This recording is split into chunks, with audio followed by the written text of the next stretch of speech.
Boa noite a todos. Que Jesus possa nos envolver com o seu pensamento de amor, que possamos abrir os nossos corações para uma vez mais nos conectar com o dele, recebendo as bênçãos de que necessitamos na nossa jornada evolutiva, pedindo a ele que amplie as nossas capacidades de compreensão para o tema da noite, que possa ser útil aos nossos corações.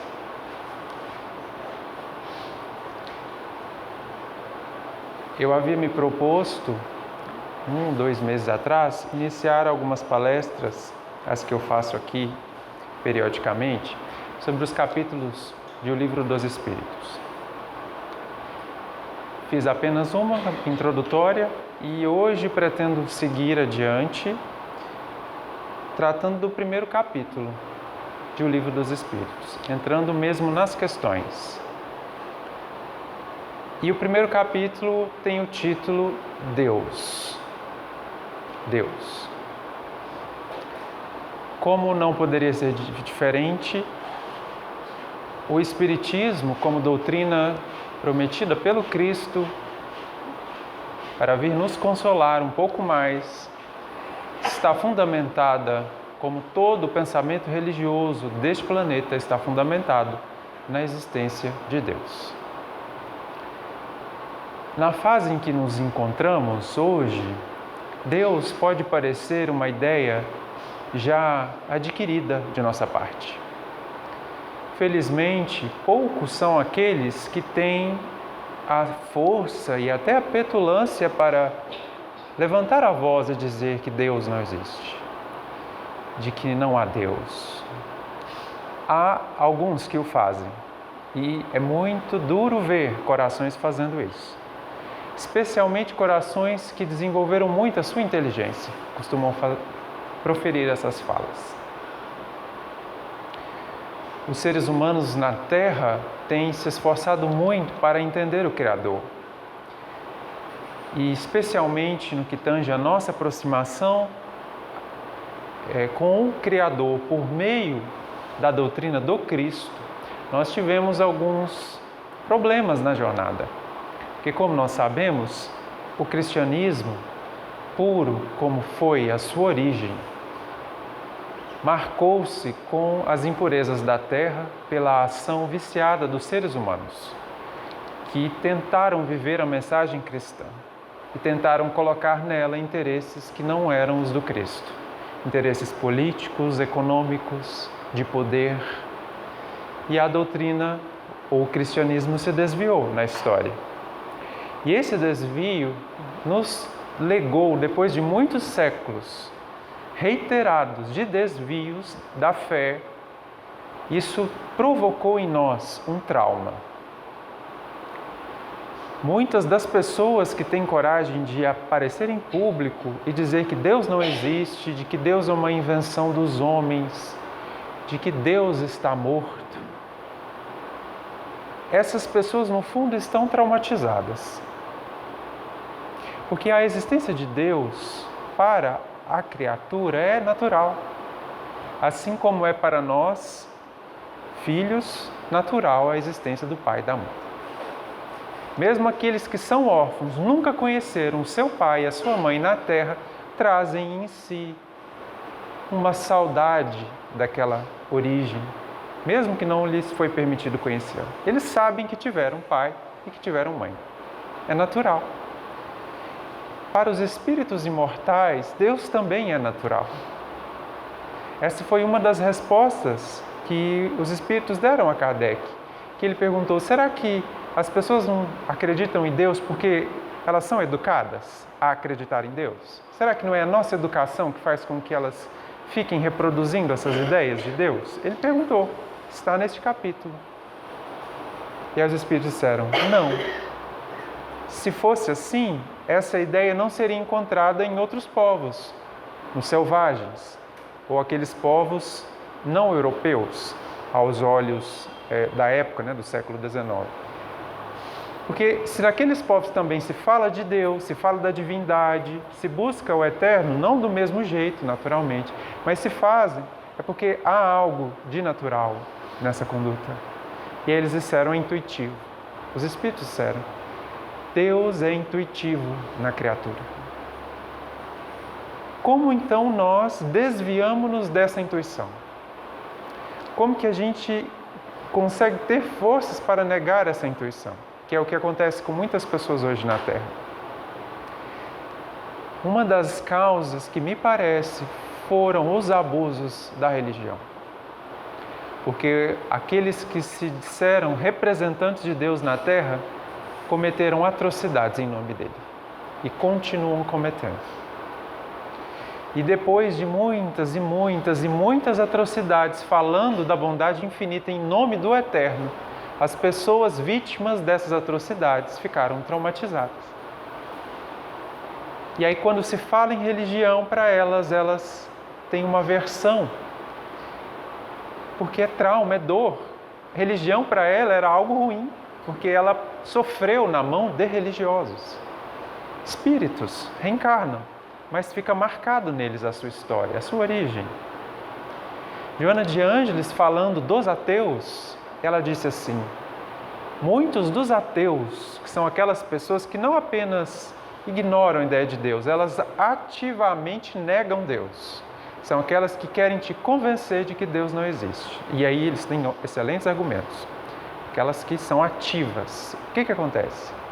Joana diz, muitos desses agem assim porque traumatizaram, tiveram traumas com a fé cega, que abraçaram em outras vidas. A mesma fé cega que em nome de Deus promoveu guerras, que elaborava teorias e dogmas falsos, que quando você chegava no mundo espiritual tudo era diferente. Eles traumatizaram. A fé para eles é um trauma, porque provocou dor. Aí quando eles reencarnam, eles não querem saber de fé, têm medo. É como se fosse um medo instintivo, um pânico, uma fobia. Mas, a despeito de todos esses desvios da nossa jornada evolutiva na Terra, Deus existe. E é disso que fala o primeiro capítulo. Que todo pensamento religioso deve estar fundado na ideia de Deus.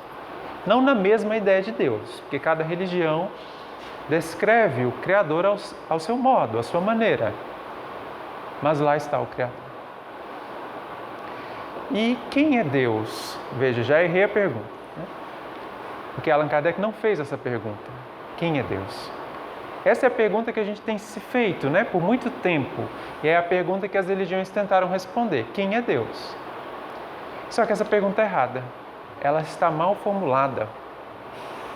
Porque quando nós utilizamos o pronome quem, ele necessariamente se refere a uma pessoa. A pessoa que é Deus. Qual que é a pessoa que é Deus? E Deus não é uma pessoa. Então Allan Kardec, percebendo nessa sutileza, ao perguntar aos espíritos, ele não pergunta quem é Deus. Ele pergunta que é Deus. Usando um pronome genérico. Que é Deus?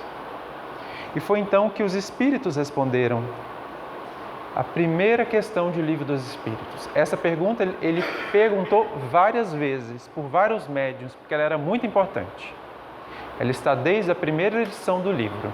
Para vários e vários ele perguntou. Todos responderam, Deus é a inteligência suprema, causa primeira de todas as coisas. Essa resposta provoca em nós um certo abalo, porque por muito tempo nós temos acreditado que Deus é uma pessoa. Quando nós pensamos na ideia de Deus, para muitos ainda vem a imagem de uma pessoa, seja ela qual for. Porque fomos assim ensinados. Deus, para os seres humanos, foi transformado em pessoa. Para muitos, traz aquela imagem que está nas pinturas do Renascimento. Aqueles que um dia já estiveram na Capela Sistina, olhando assim para cima, vão ver a grande obra de Michelangelo. em que Deus é representado como um senhor. Um senhor. Branco, né? Naturalmente. Né? Um senhor branco, como os europeus eram. Um senhor para representar experiência, para representar idade, para representar autoridade. E a criatura, mais jovenzinha, mais delgada, tentando, né, com o dedo se aproximar do Criador. E aí Deus está meio assim, né? Não se aproxima. É a ideia de Deus. Toda a arte religiosa traz Deus dessa forma, né? Como um ser humano, o homem, né? Eu acho que não tem ele como mulher, viu, gente? Eu sinto muito, né? Não tem. É a forma dos seres humanos interpretarem o Criador. E aí Allan Kardec, perguntando, os espíritos respondem, não, ele não é uma pessoa. Inteligência suprema, causa primeira de todas as coisas. O que quer dizer isso? Naturalmente, Deus não é só isso. Isso é um início do que podemos entender de Deus. Mas já é muita coisa. Inteligência suprema porque nele estão reunidas, no Pai, no Criador, estão reunidas todas as forças mais soberanas da criação.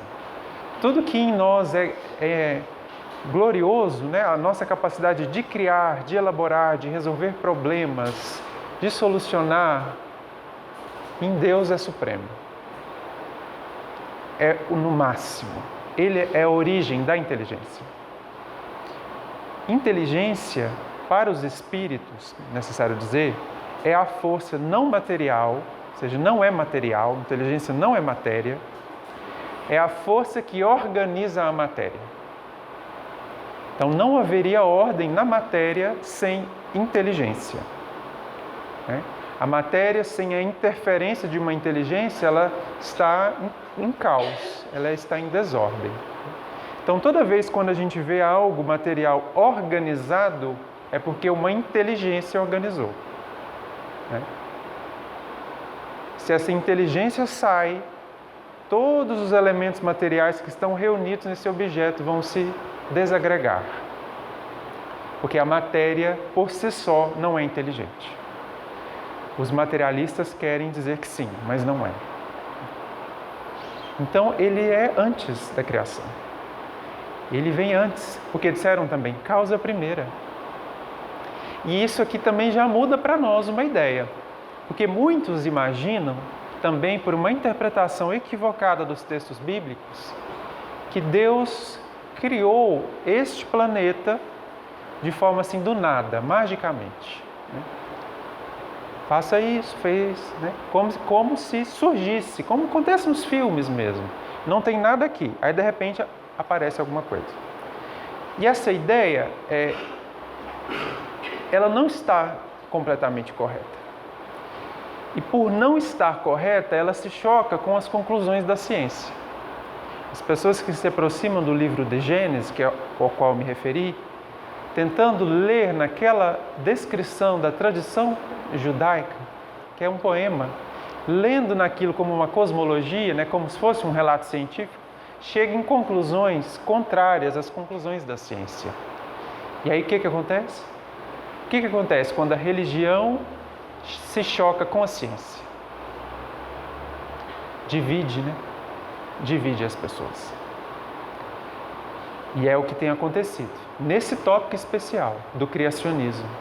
Porque as pessoas acham que é de uma forma, como os sacerdotes dizem, os cientistas olham para a natureza, olham para o planeta e falam, mas isso não tem como ser desse jeito.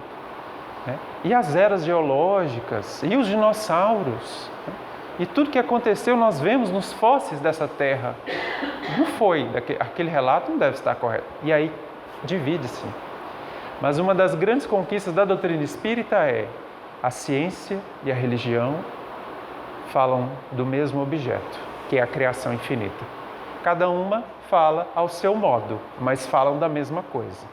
Se estão falando coisas diferentes e contraditórias, alguma delas está equivocada. E é por isso que a doutrina espírita se alia à ciência. Se qualquer coisa que os espíritos falaram estiver em discordância com o que a ciência concluir com seu método rigoroso, precisamos ajustar. E esse ponto é essencial. Porque Deus sendo causa primeira, não quer dizer que essa causa primeira se deu como está no livro de Gênesis, que é um poema. Era um poema cantado para crianças. Crianças. Porque o livro de Gênesis ele foi escrito só depois, ele já estava na cultura judaica. E a maioria das pessoas daquela época não lia, ninguém sabia ler. Era muito pouco as pessoas que sabiam ler. Então, como é que você passava tudo aquilo para as pessoas? Você cantava. Cantava o que dava para cantar, contava. Vocês podem perceber, nos próprios relatos da Bíblia, nas falas de Jesus, elas são às vezes repetitivas, né? Elas vão e voltam. Para quê? Para você guardar, para você memorizar, porque não tinha o texto, né? E o livro de Gênesis é assim. Só que aí o que acontece? Vieram os ocidentais, se apropriaram de um texto que não era deles, de uma língua que não era deles, de uma cultura que não era deles e de um tempo que não era o deles, e tiveram a arrogância de elaborar dogmas definitivos sobre Deus. E aí deu no que deu, né? Foi o que as religiões puderam produzir. Mas é necessário hoje, com a doutrina espírita, a gente dar um passo além. Então, quando diz causa primeira, não quer dizer que essa causa seja mágica. Não quer dizer que se eu achar camadas geológicas, fala, não, então Deus não criou a Terra. Ou como relata a ciência, Big Bang, surgiu o universo, surgiu com uma grande explosão. Lá estava concentrada toda a matéria e energia do universo. Aí, de repente, ela se expande. E tudo se cria a partir dali. E essa é a explicação mais ou menos vigente ainda. Aí você fala, e onde é que estava Deus? Ou aceitar essa teoria nega a existência de Deus? O que vocês acham? Se chegar um cientista, agora nós concluímos que o universo surgiu desse jeito. Nós pesquisamos, revisamos, discutimos e foi desse jeito. E nós não encontramos Deus. O que o religioso diz?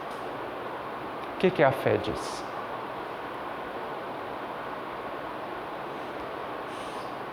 O que veio antes do Big Bang? Quem produziu? Quem provocou? Foi ideia de quem? Porque a matéria não tem ideia por si própria. É o que a ciência não consegue perceber por enquanto, porque a ciência só estuda matéria. Deus não é matéria. Deus não é um homem, não é uma mulher, não tem forma de nada. Ele deve estar além. E esse relato, esse chamado da doutrina espírita é para nós libertador, porque agora nós não estamos mais aprisionados em tentar encontrar Deus na matéria, porque não está lá. Ou melhor, está lá também, mas não está lá. Aí agora confundiu tudo, né? Porque Deus, ele não é material. Por quê, gente? O que acontece com a matéria? A matéria consegue ser estável? Existe alguma coisa que nunca muda na matéria? O plástico, né? Aquilo fica, você reencarna, desencarna, e o plástico está lá. O pneu, não é? É milhões de anos. 100 milhões de anos. Você já virou espírito puro e está lá o pneu que você usou lá na sua encarnação. Mas depois, de repente, ele vai desaparecer. Então, tudo na matéria tem tempo, ele desgasta. E Deus não muda. Essa é uma das características de Deus. Porque o que é perfeito não precisa mudar. Vocês já pensaram nisso? Por que a gente tem que mudar o tempo inteiro? Por que a gente tem que...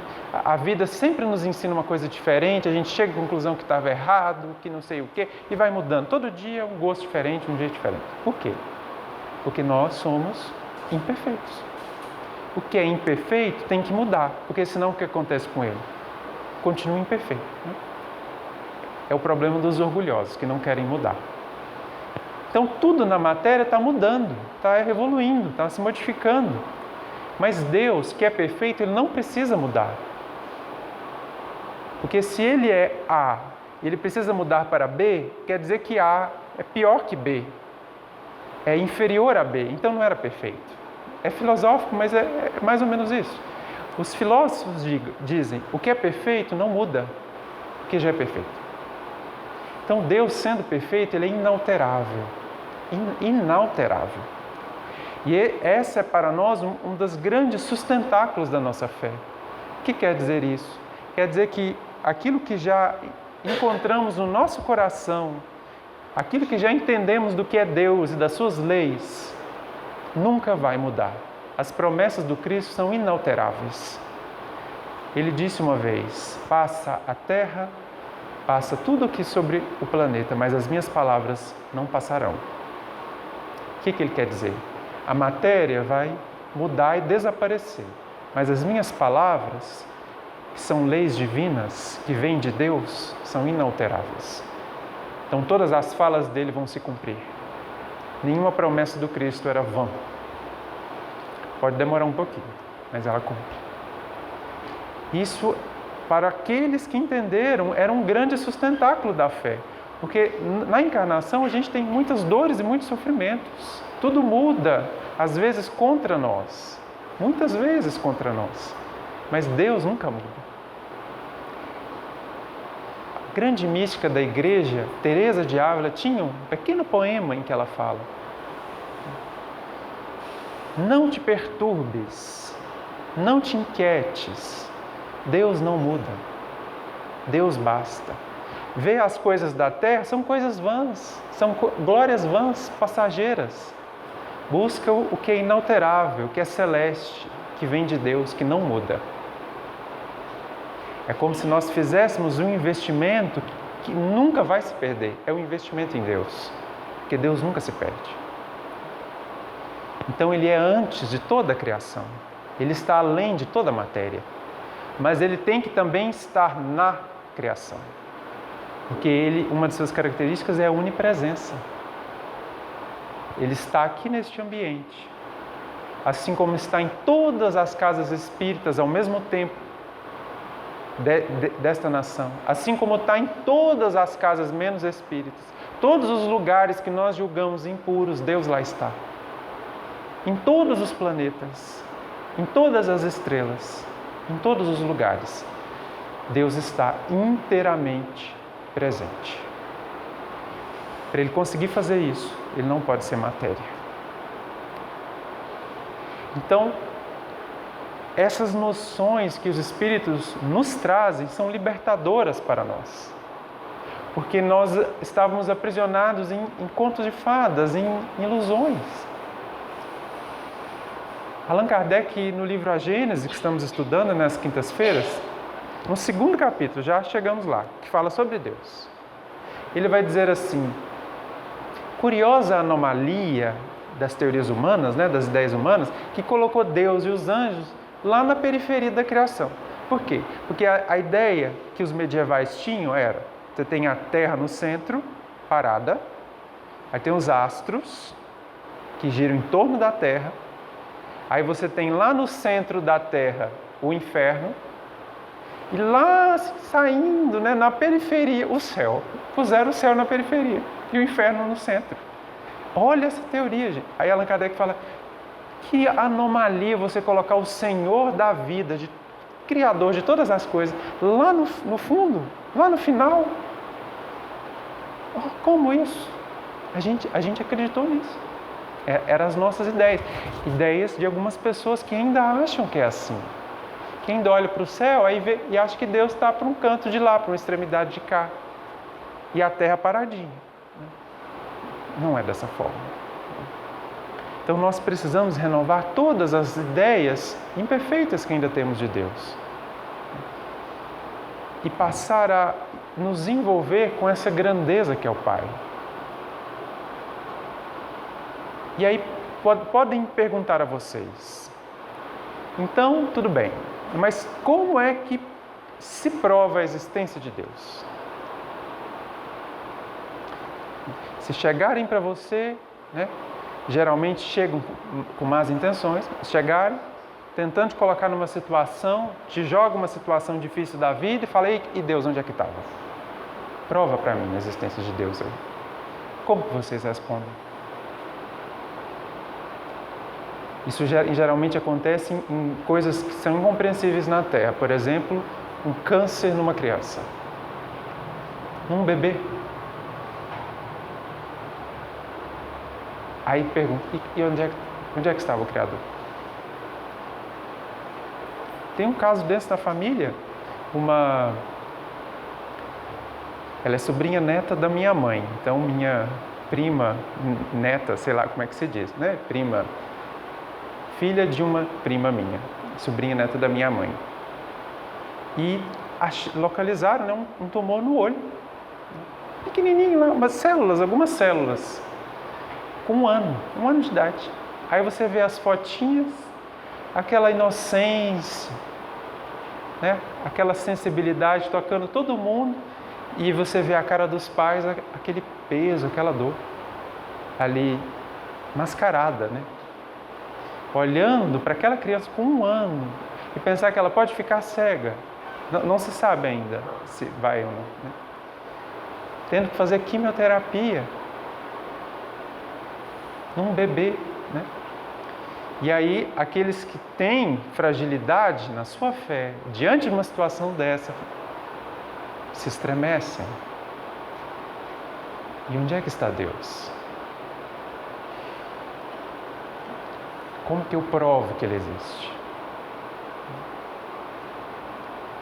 Perguntado sobre isso, os Espíritos disseram a Kardec, que ele perguntou, como é que a gente prova a existência de Deus? Questão 4 do Livro dos Espíritos. E eles disseram assim, em um axioma, uma lei, né? Um axioma, um princípio, que vocês têm nas suas ciências, que diz, todo efeito decorre de uma causa. Buscai aqueles que não têm causa humana e vocês vão encontrar a Deus. É a resposta deles. Então, todo efeito tem uma causa, isso é uma lei para nós, né? Ninguém espera chegar em casa e aparecer o bolo pronto em cima da mesa para você comer no café da tarde. Não. Né? Ele só chega até ali se alguém comprar os ingredientes, reuni-los na quantidade certa, preparar no tempo certo. Tem que ter uma sequência de ações para que ele esteja ali. É por isso que o relato de Gênesis, lido dessa forma, como as coisas surgindo do nada, não pode. Porque tudo tem uma sequência, tem que respeitar uma sequência. Deus está lá no início da sequência, mas tudo tem uma sequência. Então tudo está regido por esta lei de causa e efeito. E eles disseram, busquem então as coisas que não são causadas pelos seres humanos. E aí vocês vão ter que encontrar ali uma causa não humana, uma causa sobre-humana. E é ali que se encontra o Pai. Mas isso parece que não foi suficiente para a grande maioria das pessoas na Terra. E isso é tão curioso, Allan Kardec fala, nós temos a contradição, né, de chegar a dizer, nós vemos aqui um aparelho eletrônico desse, né, numa telinha assim, tudo fazendo um monte de coisa, você fala, nossa, realmente a inteligência que elaborou isso aqui, nossa, muito elevada, né, cheio de detalhes, a gente nem sabe como é que esse negócio mostra as coisas, como é que faz ligação. Até hoje eu não entendo como é que um celular fala, até eu não entendo, não consegui ainda perceber como que numa onda vem uma voz e uma imagem, até chamada de vídeo hoje eu não consigo fazer, ainda não cheguei nesse ponto, né? Fazer chamada de vídeo é muito estranho.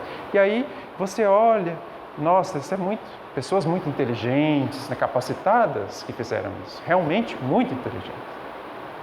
E aí essas mesmas pessoas vão e olham para a criação, para as coisas da natureza, para os astros, que é aquela harmonia perfeita, e tem a petulância de dizer que aquilo ali surgiu do nada. Surgiu de si mesma. Ah, não, porque explodiu, aí trombou um no outro, aí juntou e deu nisso aí, né? Veja, gente, se precisa tanto esforço da inteligência humana para produzir um eletrônico dessa natureza, vai surgir um sistema planetário inteiro do nada, ou aleatoriamente? Podemos até fazer uma experiência, peguem lá vários dados e joguem ele várias vezes. E você quer que eles caiam todos um em cima do outro, empilhado. Vocês vão começar hoje e terminar com o espírito puro, não vai acontecer. Para que os dados se empilhem do jeito que você quer, é necessário que uma inteligência assim determine. Porque se você ficar só jogando, ele vai cair aleatoriamente de várias formas, nunca da forma que você quer. O universo é perfeito dessa forma, sustenta a vida como sustenta, porque alguém pensou. Alguém escolheu que será dessa forma. A ciência ainda hoje diz que é leis da natureza. Ah, não, é porque tem propriedades da matéria e é nelas que é a causa. Os cientistas não conseguem oficialmente tratar da ideia da divindade, muito por causa dos traumas da religião. Mas se nós vermos, é impossível não olhar para a beleza da criação e não se encantar. É necessário ter um coração muito frio e um orgulho muito elevado para olhar para a imensa harmonia que nos cerca e não se emocionar. E não reconhecer que ali há uma assinatura de um ser supremo. Vocês perceberem como a inteligência humana cria coisas estranhas? Os cientistas elaboraram algumas teorias, porque eles olhavam para a criação e falavam, gente, mas isso está muito harmonizado. Se você mexer em uma daquelas letrinhas, um daqueles números das equações dos físicos, um númerozinho, tudo desaba. É aquele número. Se você pôr outro, não tem criação. Não tem gravidade, não tem ordem, não tem nada. Então, eles fazem as contas e chegam nas constantes 1,28, 24, 25, aquele tanto de número. Se você for lá e mudar um, desorganiza tudo. E aí eles olhando para isso falam, gente, mas é um ajuste muito fino. Como é que isso pode acontecer? Muitos se questionam, né? Porque se tudo explodiu do nada, foi mexendo para cá, mexendo para lá e chegou nesse número que garante a vida, a harmonia que nós vemos, aí o que eles falaram? Para justificar, né? Porque nem a probabilidade dá conta disso. Aí eles disseram assim, não, mas na verdade é porque deve ter muitos universos, multiversos. Aí cada um explodiu de um jeito, cada um foi de um jeito, e pelo menos a coisa deu certo. E adivinha qual que é? O nosso, né? É a vaidade. Porque vários multiversos, tudo explodiu, foi ajustando. Provavelmente tem um monte de universo por aí que está tudo em desordem, não deu nada, e o nosso foi o único que deu. Que teoria esquisita. Você precisa multiplicar os universos por um número infinito para dizer que pelo menos um deu certo? Não é melhor dizer não? Deve haver uma inteligência que pensou e decidiu que será dessa forma. É tão difícil reconhecer isso. Espero que para vocês não seja. Porque aqueles que não conseguem perceber esses detalhes ainda estão marcados pelo orgulho, que é a das maiores cegueiras da criatura. O orgulho e o egoísmo, julgando-se centros do universo. Para esses, Deus continua existindo. Para esses, as leis divinas continuam se aplicando. Tudo está em ordem. Mas lá naquele coração ele vive uma ilusão.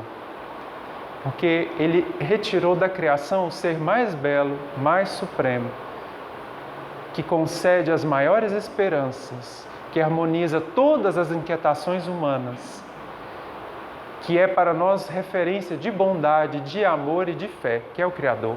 Eles tiram por causa do orgulho e do egoísmo.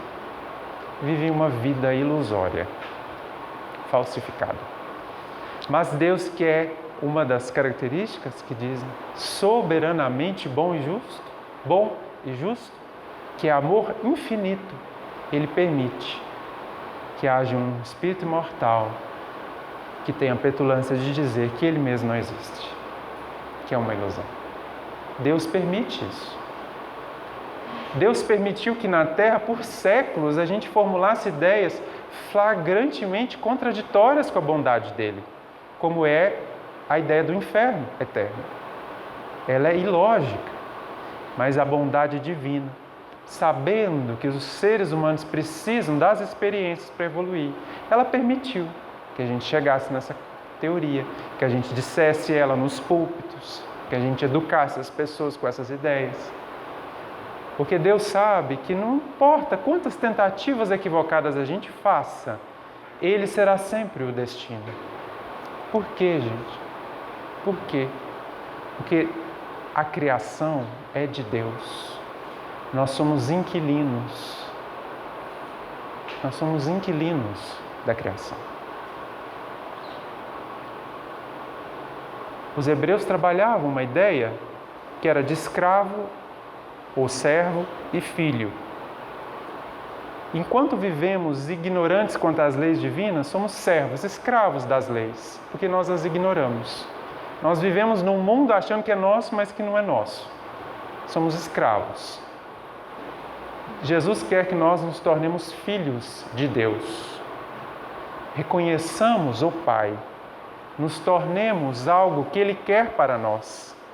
E aí nós não vamos mais usufruir da criação como escravos ou servos, mas como filhos, herdeiros divinos da criação.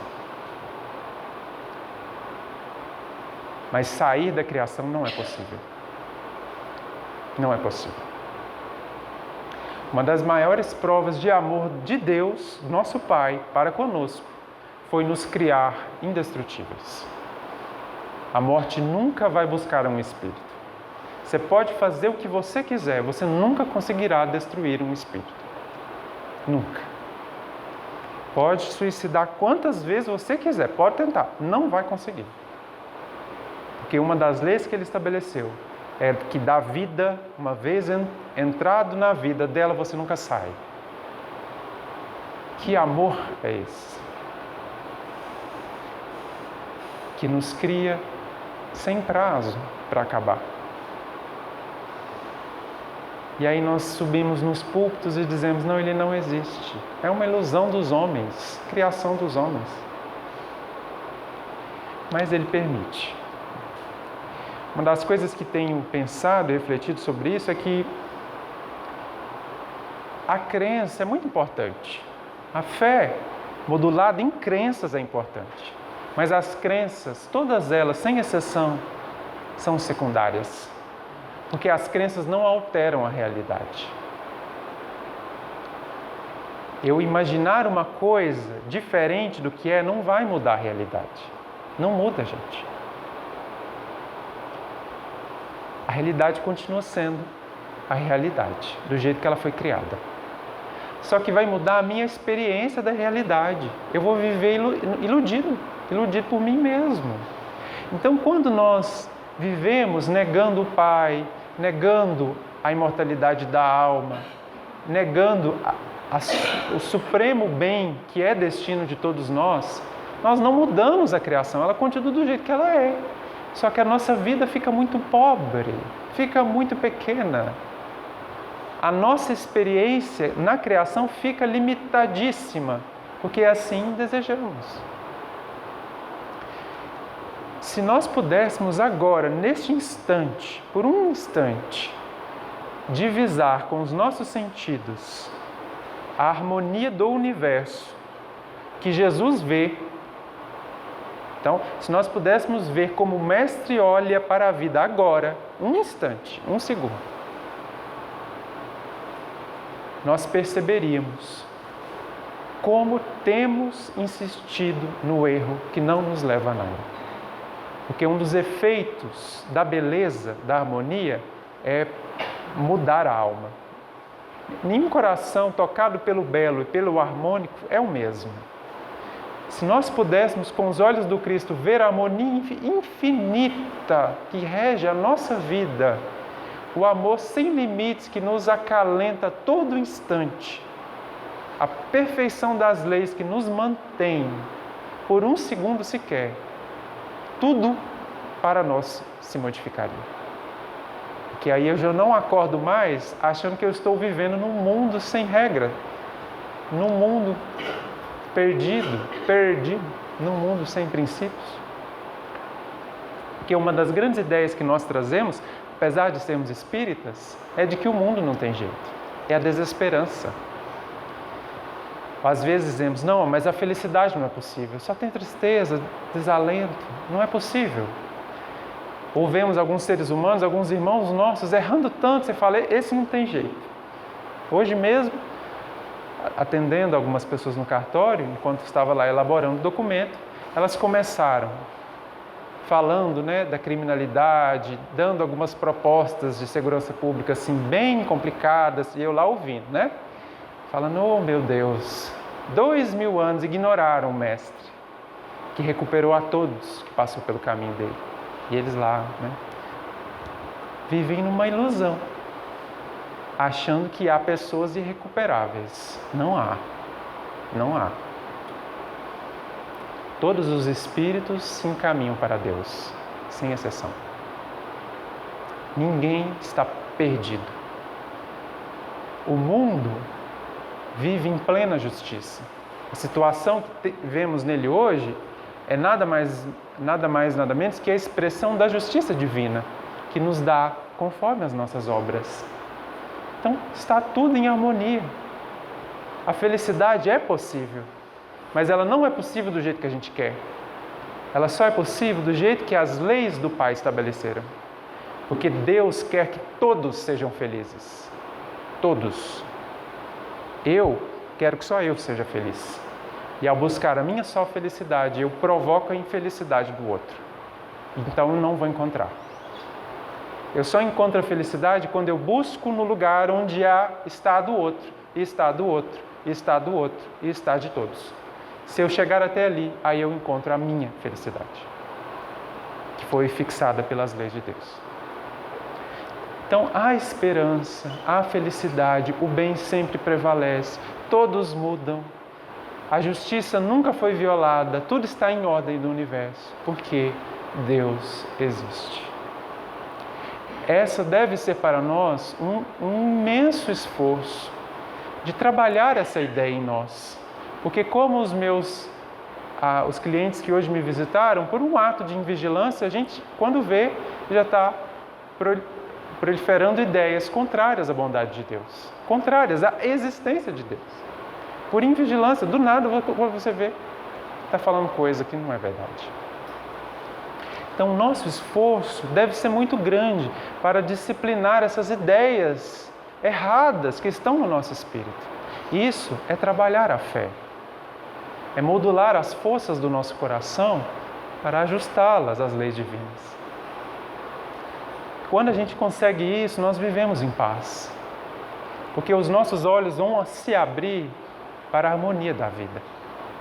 Antes, quando nós olhávamos e víamos a morte, a destruição, a dor, o sofrimento, a injustiça, hoje, com novos olhos, a gente vê o bem sendo construído, a gente vê as almas indo até Deus, a gente vê a perfeição da vida reintegrando cada um ao seu lugar.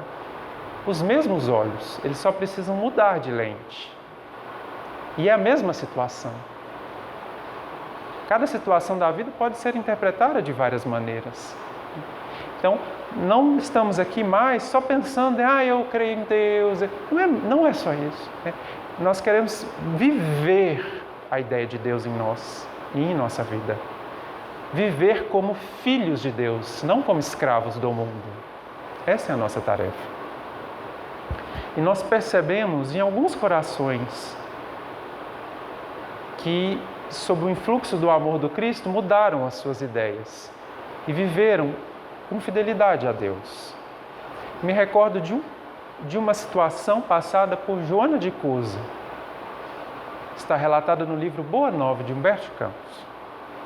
Joana de Cusa era uma nobre, esposa de Cusa, que era o nome do marido, muito nobre, tinha uma vida abastada, mas ela tinha uma fé muito, muito grande e se tornou cristã. O marido não.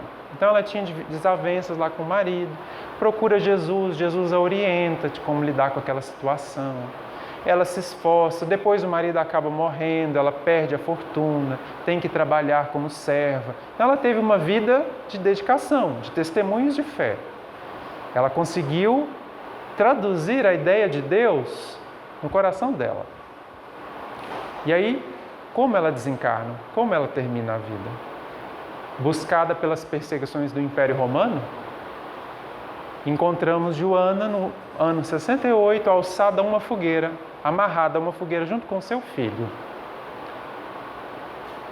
E aí chicoteiam o filho de frente à mãe Isso não deve ser fácil de experienciar.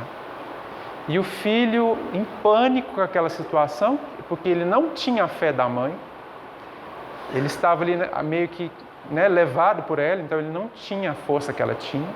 E ele diz assim a ela: mãe, nós perdemos, não vês que nós perdemos? Abjura, nega o Cristo. Porque se ela negasse o Cristo, como nobre que era, de bom nascimento, eles tiravam ela daquela situação, ela seria libertada. Os romanos faziam isso. E aí o filho, com dor, pede à mãe que negue o Cristo, para que aquela situação se resolvesse. Aí imaginamos os conflitos nesse coração materno, porque nenhuma mãe quer o mal para o seu filho, nenhuma mãe quer isso. Mas acima da mãe que ela era, daquele filho naquele momento, Joana já sabia que antes de tudo nós somos filhos de Deus. Antes de ser mãe daquele filho, ela era filha de Deus. Antes daquela relação, há uma maior com o Pai. E se ela chegou naquela situação de martírio, é porque aquilo era conforme a vontade soberana do Pai. Aquilo era bom e era justo para ela como espírito. Porque Deus nunca nos coloca em situações erradas. Então, mobilizando toda a força e a fé do seu coração, ela diz a ele, ao filho: cala-te, meu filho, cala-te. Jesus, que era puro, recebeu o sacrifício da cruz. É necessário saber sofrer na hora dolorosa, porque acima de todas as felicidades transitórias da vida, deste mundo, é necessário ser fiel a Deus. Ela se lembrou do Cristo, que do mundo recebeu a cruz. E pensou: bom, se o Mestre era puro e foi crucificado, eu que sou, Essa fogueira, então, é muito mais do que justa. E ela ainda disse: acima das felicidades transitórias desse mundo, que vêm e vão, é necessário ser fiel a Deus. Então, nesse momento, Joana de Cusa conseguiu viver a ideia de Deus no coração. Ela conseguiu reconhecer que Deus existe, de que Deus era bom, de que Deus era justo, que aquela situação estava certa e que o caminho a seguir era perseverar até o final. Mas isso só acontece depois de muito esforço da nossa parte. Porque como filho podemos ter a experiência dele. No mesmo caso da mãe se desesperar.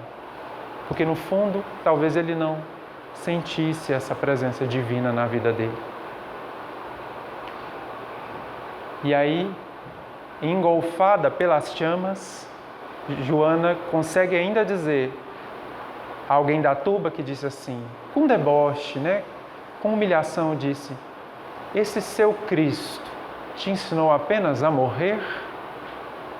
Em chamas, ela diz: não apenas a morrer, mas também a vos amar.